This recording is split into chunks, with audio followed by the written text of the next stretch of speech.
Thank you, and welcome to the Patriots 300 Level Podcast for our 79th episode, where we recap the Patriots' loss to the Jacksonville Jaguars and preview the upcoming New York Jets. I'm doing a little solo podcast. Eric wasn't able to make it in for this week, and will join us next week, hopefully.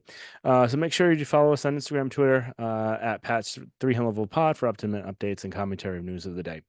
We missed the last week episode. Eric was traveling again for work, and couldn't get the timing right. So missed Drake May's first performance against the Texans, 41-21 loss there, and the Jacksonville Jaguars 32-16. So figured we'll probably just really recap really kind of the overall theme of what really is going on in the last 2 weeks. And it's pretty similar to the last episode where we talked about what the kind of main problem is with this team and what we've seen. So biggest thing, terrible coaching and terrible program in general. It's getting worse than either Eric or I could have thought of. We were just talking about this earlier, and it's we all thought this was going to be bad. We didn't think that this was going to work out. We didn't think it was going to be this bad, where we were seeing complete and total dysfunction throughout this Patriots team. I'll get into that and kind of see what the kind of that breaks down into and why it's kind of happening. So, kind of first, the thing to kind of break into is Covington, the defensive coordinator. The defense is ranked 30th in DVOA. They can't stop the run. They can't make in-game adjustments. You can't really predict what the team is going to do, and that's a huge issue. And I think that kind of stems with, and we'll get into Mayo in a little bit, but I want to kind of get into the coordinators first.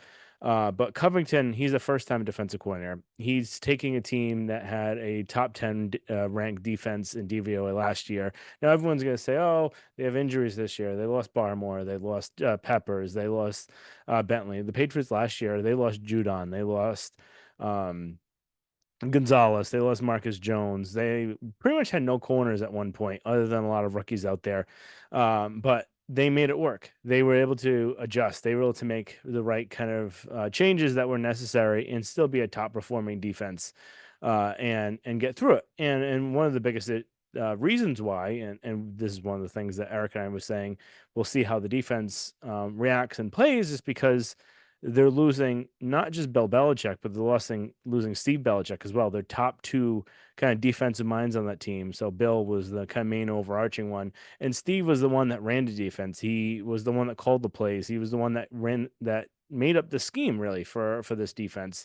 And all Mayo did was really just address the room. He wasn't the one game planning. He wasn't the one on calling plays. It was really Steve and Bill's defense there. And right now, when you have someone that Mayo, who's never ran a defense, he was only the linebackers coach and kind of he ran the meetings, but he wasn't the one figuring out what to actually do. You have him being the head coach, and he's the one that's Covington's supposed to go to, where he's supposed to be developing Covington to the defensive coordinator. And how can he develop Covington when he hasn't actually really done it himself? So you have two guys that are actually kind of unqualified for different positions, and we'll get into males in a little bit. But and again, Covington, I would say I wanted him to have the job.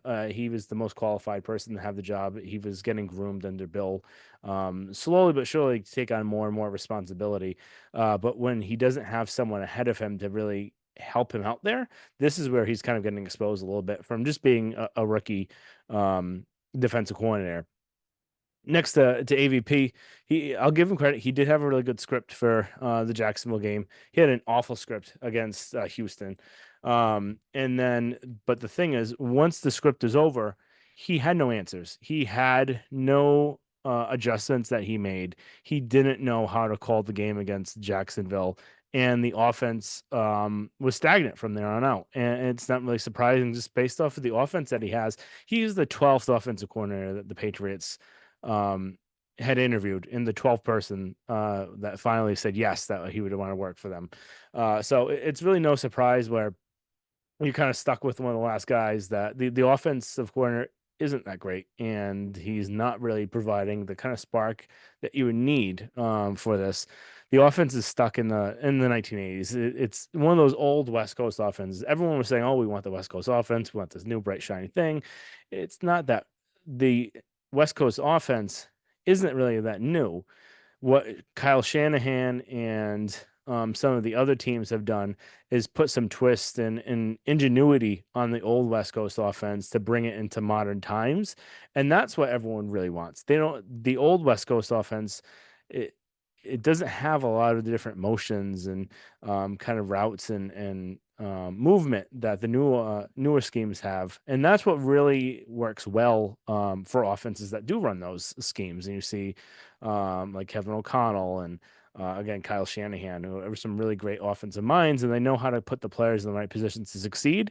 And whereas AVP was saying we're not just going to run motion and run motion, but he doesn't really understand where you're running motion to get people open. That's the biggest thing. You have a lot of guys on this team that struggle to get open, besides really Pop Douglas. And that's a fantastic way to kind of get them in motion to get them a little bit of separation where right now they're having trouble doing that. Um, and again, this is another first-time offensive coordinator, and the big thing, kind of getting into, we'll get into it a little bit, is just what their plan was going into this year and why it's failing. And then special teams, multiple times, Bryce Behringer. Both me and Eric love Behringer. He has a terrific leg, but there's multiple times he's outkicked his coverage and then was straight down the middle. The one thing that you're not supposed to do as a punter is kick it straight down the middle. And what has he done? He kicked it straight down the middle, and then they ended up running a punt return for a touchdown against Jacksonville. So, kind of getting into what their plan was, and I'll get into Mayo a little bit after that. But their plan really was really piss poor. So, number one, you have all this cap space. You know that the offensive line is your biggest issue going into the season besides quarterback. So, like we said, there's only three big issues this team really needed to address. If they actually could have addressed them all, and not really even all like really, really well, but if you had something in there to kind of put a stopgap, they could have actually been more successful than they are right now. And you even look at this team right now, if they had better coaching, what would their record be? They wouldn't be 1-6 right now. They would probably be 1-3, maybe. Um, so you look at, they know they needed quarterback, they needed a left tackle, and then they needed a number one wide receiver. And that's really all he really needed. What they did was they drafted May, which I'm not really giving them any credit for because he was the third guy there. Everyone said they would take him. That was the easy pick. There was nothing really that they could have else done. Nothing they really wanted to do. And then they addressed left tackle by drafting a right tackle, and assuming he could play left tackle, and then signing a right tackle and saying, we hope we can play left tackle, and just hoping one of those two guys would play left tackle for them. And they were caught with their pants down when there was the run on left tackles in the draft. And they were caught in their pants down for wide receiver in the second round, where they ended up overdrafting Polk because the two guys that they wanted weren't available anymore. And they said, well, we need a wide receiver. We're going to pick him right now. And if that's the case, you trade down a little bit and you draft the tackle. You don't go overreaching just because that's what you need. And the whole big thing with Wolf and the Packer way is really, the background of it is really what Belichick's way was, is that we draft the best player available. You don't go drafting for need. And drafting for need is never a good option in the draft because then you overdraft people. And what he did was the complete opposite. He drafted we need people on offense. And again, you're going to try and draft the best offensive players that are available because then you have a little bit more needs. But they just overdrafted people. They made really bad decisions where, and again, Caden Wallace, he may end up working out eventually. He's probably not going to work out at left tackle. He's maybe a right tackle. But then you signed Michael Owenu to play right tackle. You paid him tackle money. And again, he's a really good guard, but you're also paying him tackle money. Why don't you have him play? You should have had him start at tackle from the beginning. So yeah, what they did just for the offensive line alone, I think is a fireable offense. They knew going into the season how important that the offensive line is and how important it is for a quarterback's development, and they did nothing to really absolve that. And really, pretty much all of their signings have failed. And you look at even Jacoby Brissett. If their whole plan was that Jacoby Brissett, and it seemed like they rushed putting May out there, and May's looked, I think, really good.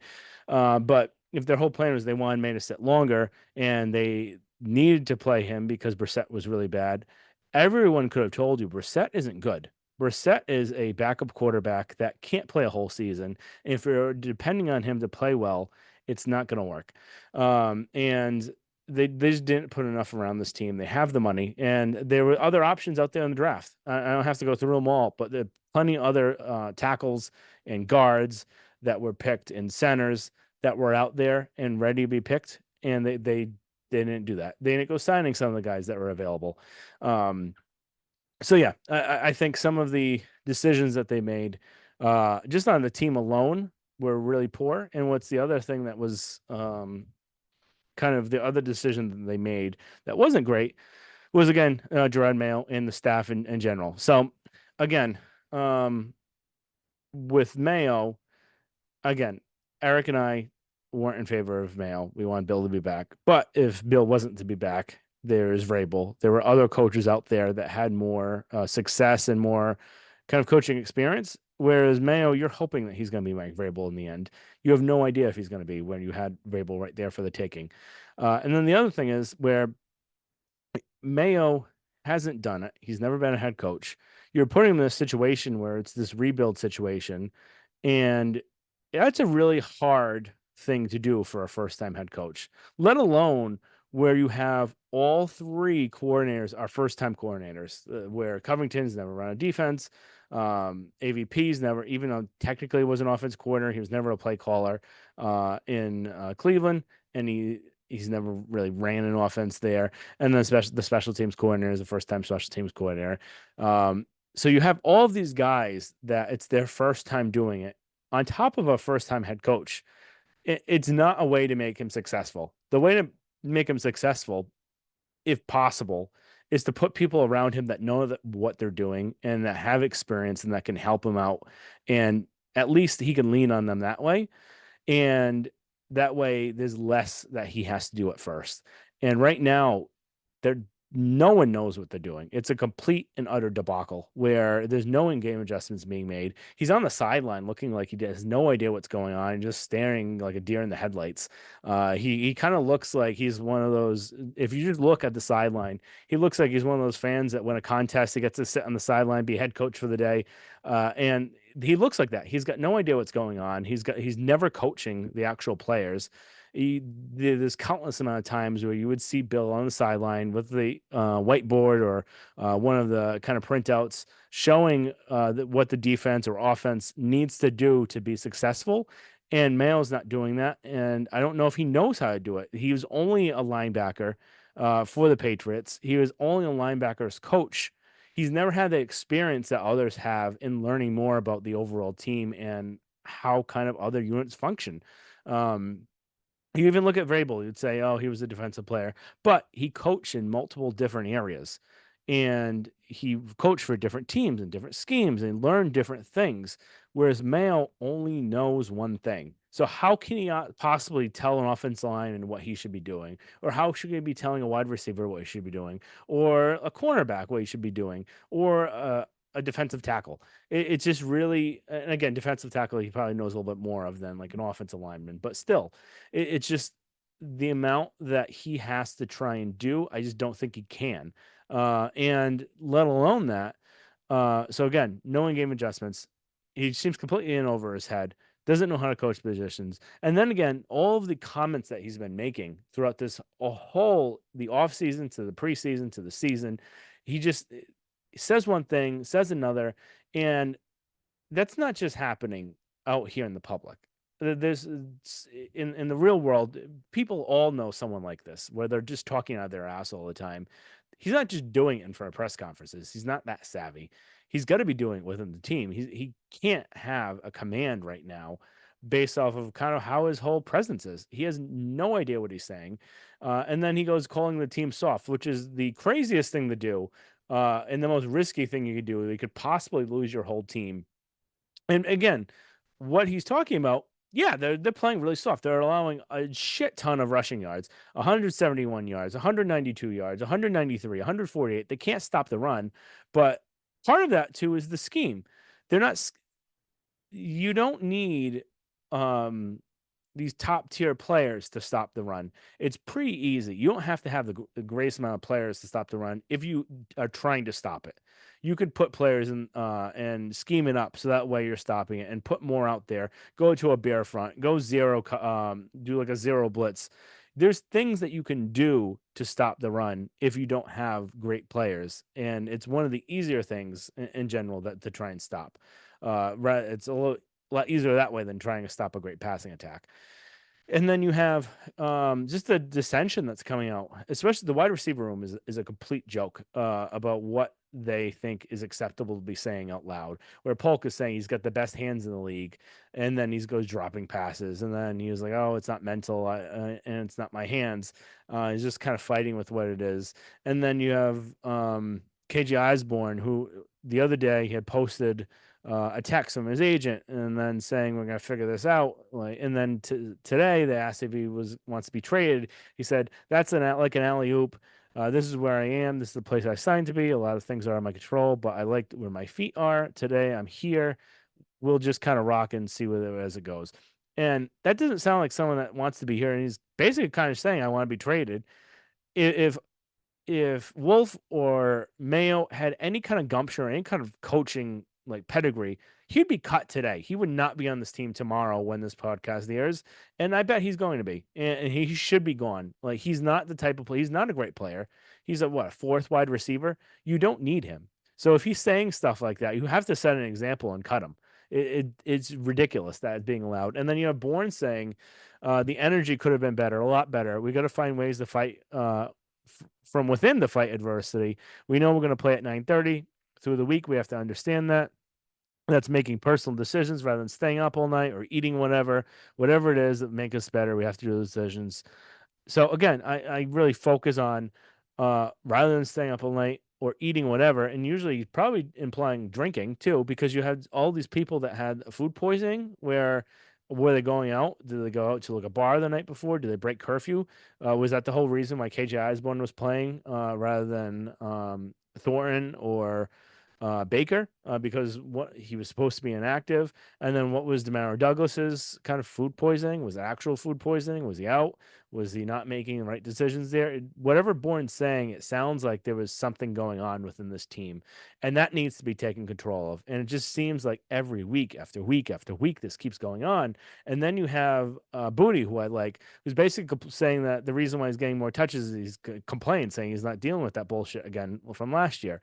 Like, you can't give it. These guys have done nothing, and they're acting like they're like, you got like the greatest players in the world over there. And again, some of them I think are going to be good players. Demario Douglas, I like. He's a good player. Booty, I think, could be successful in this league, but he's not like AJ Brown, and Douglas isn't like Tyreek Hill yet. You can't be acting like this where they're throwing tantrums on the field before where they're not getting the ball. But I just think it starts with the leadership of Mayo. And right now, the way it is and how much of a sinking ship this is, it's not getting better. It's getting worse. Week after week, they're playing worse. They're not well coached. It's hasn't been successful even from a personnel standpoint, where people are just kind of going off the reservation every week. There's someone else saying that we need to play like the right scheme. We're not doing that, and they're kind of calling other guys out. If I were the Patriots, I would blow this up at the end of this year. If I were the Patriots, I would fire every single one of these coaches and player personnel and start from scratch, because that's what needs to be done. You know, you don't have the head coach right here. You know, he's not going to be successful. He is completely in over his head and isn't going to be able to lead this team to a championship right in the next 3 to 5 years. And then you have Elliott Wolf, where the offensive line alone is a fireable offense. All of his signings were terrible. We don't, again, it's too early to judge draft picks, but really, other than Drake May, what draft pick can you say was successful right now? Again, it's too early to really say right now, but it's not looking good. I would fire every one of them. I would start new. This is the other thing too that's different about this year is the type of talent that's going to be available for head coaches again is going to be up there. You're going to have Brian Flores. You're going to have Mike Vrabel. You're going to have Ben Johnson from the Lions. You're going to have at least those three that you know of that are very good head coaches that were better than what we have right now. And again, this is where you could reset your whole program from the player personnel route. These guys were here the last 5 to 10 years. It's still looking like they're doing the same mistakes, where the whole reason why they ended up going down and down and down was when more and more power was taken away from Bill. He had to be more collaborative. And you go seeing those picks like a Taekwon Thornton, which is not a Bill Belichick pick. Everyone knows that's Matt Groh. Everyone knows that's a Matt Groh pick. And you have all these other picks that just don't seem like a prototypical Bill pick. And then you have like Jacoby Myers, where Bill wanted him, and then the front office tried to convince him to get Juju Smith-Schuster.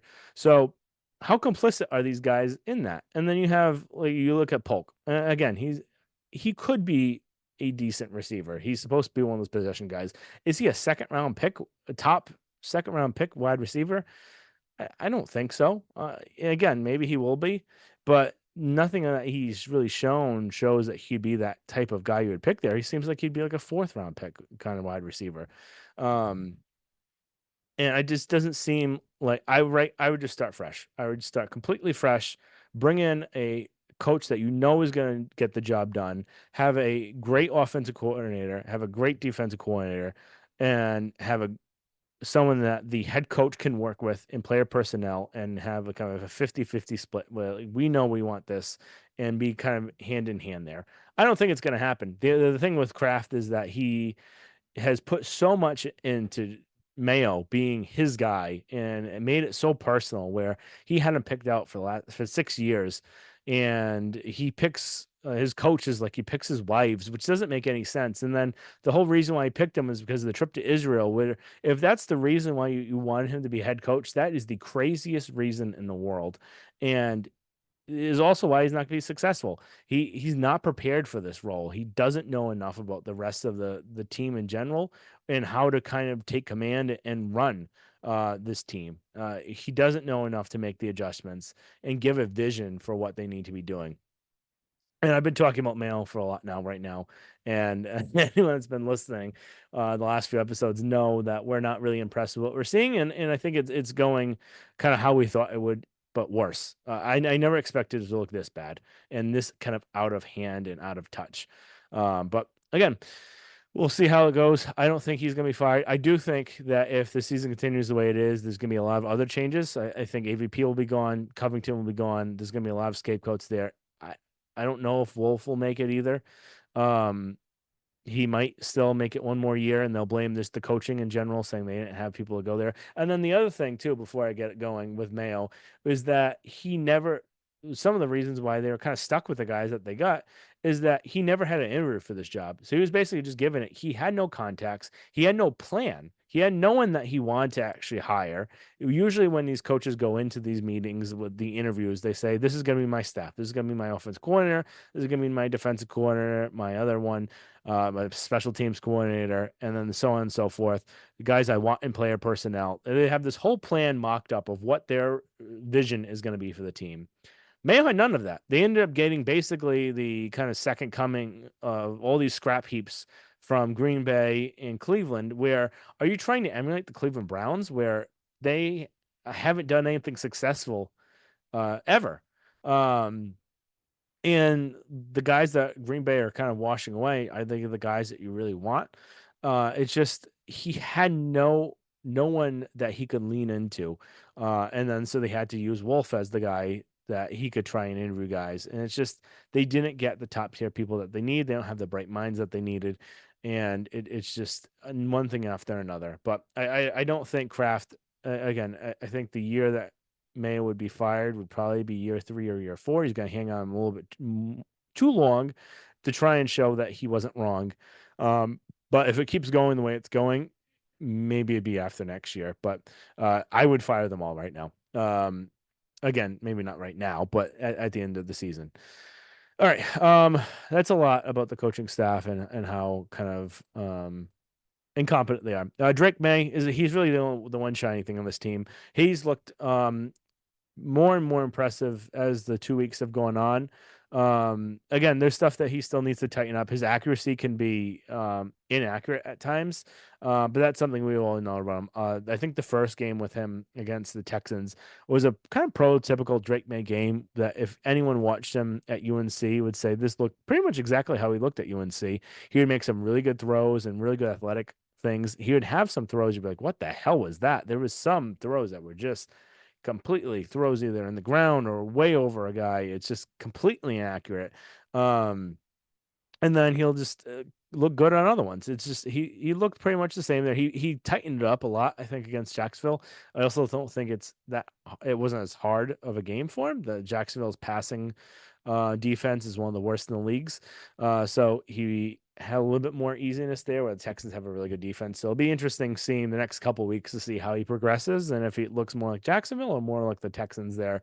But had some good things there. Arm is just the one thing where it's so refreshing to watch someone be able to throw with ease and the strength with that. Um, I still remember being in Gillette for that last Jets game last year and just watching Zappy try and throw it 20 yards into the wind with the snow and just had not been able to really do it. So it's just refreshing watching someone with that good of an arm strength.